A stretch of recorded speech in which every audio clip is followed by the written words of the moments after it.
Bonjour à tous, aujourd'hui on va parler meneur, harnais, voiture, coéquipier. À toi de jouer chez Louise et on va découvrir l'attelage.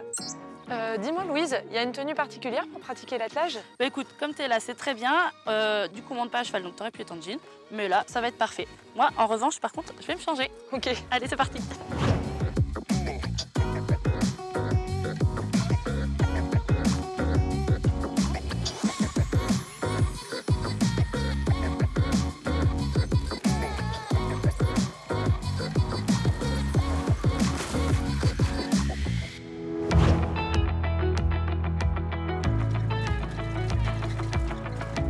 Encore un petit peu plus relâché et une cadence un petit peu plus lente.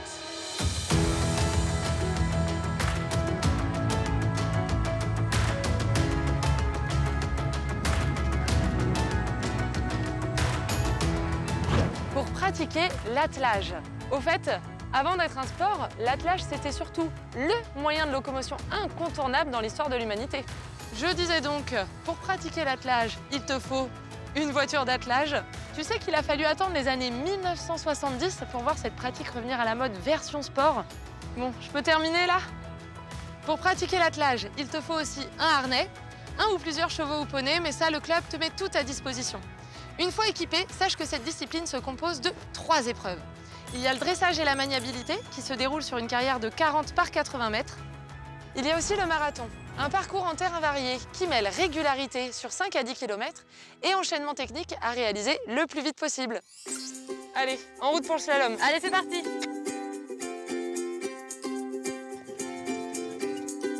Ne regarde pas les portes. Voilà, le regard, on tourne les épaules, les mains suivent. Je commence à piger le truc. C'est vraiment grisant, on se prend vite au jeu, on se laisse emmener par la vitesse. Non, c'est vraiment chouette. Et puis on sent que Chico, il cherche les portes, donc il s'amuse aussi et ça, c'est cool.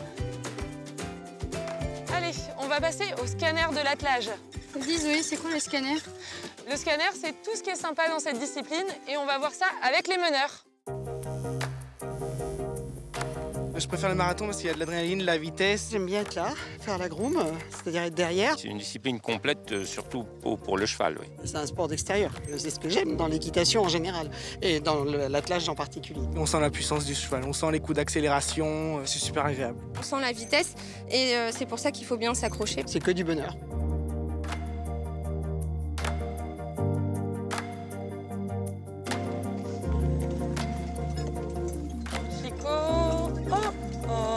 C'est bien.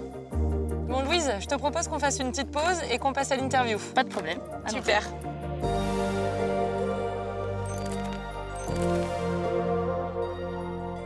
Bon, Louise, le principe de l'interview est simple. Je vais te donner 3 mots pour parler de l'attelage et tu vas me dire si ça match. Ok, très bien. Si je te dis collectif. En effet, puisque l'attelage est un sport co, il y a le meneur, le groom. Le groom, il est l'aide en fait du meneur, c'est-à-dire qu'il va pouvoir l'aider aussi bien pour la sécurité que pour lui indiquer des directions. Souvent, on fait ça avec une personne de confiance. L'idéal, c'est de créer un lien comme avec l'animal en fait. Et je pense que c'est important d'avoir toujours la même équipe autour de nous. Alors le deuxième mot, c'est précision. Tout à fait. On a l'épreuve de maniabilité notamment. La maniabilité, c'est des cônes avec des balles dessus. L'écart entre la voiture et les portes varie de 20 à 30 cm. C'est des portes qui sont franchies au minimum, au trop. Faut arriver à aller vite, mais bien. Et pas trop vite. Savoir gérer sa vitesse dans cette épreuve en fait. Et également pour l'épreuve de marathon, qui elle aussi demande beaucoup de précision parce que pour le coup on est sur des poteaux qui sont fixes. Donc l'idée c'est d'avoir des trajectoires juste parfaites. Une fois que tu sais conduire un attelage, j'imagine que le permis de conduire, c'est les doigts dans le nez. Je l'ai eu du premier coup, on va dire que oui. Bon, et pour finir, si je te dis complet. Il y a plusieurs disciplines en fait dans cette discipline. Le dressage, la maniabilité, le marathon. Donc précision, dextérité, agilité, vitesse. Et après, on rejoint le trek, comme le trek monté, l'endurance attelée également. Et puis toute la partie loisirs, promenade. Si t'as pas forcément envie de faire de la compétition, tu peux y trouver ton compte. Exactement. Et puis on peut commencer dès le plus jeune âge. Nous, à partir de 7-8 ans, ils commencent à prendre les guides sur un Shetland. Et puis après, il n'y a pas d'âge pour s'arrêter. Hein. Tant qu'on est en forme, on peut continuer.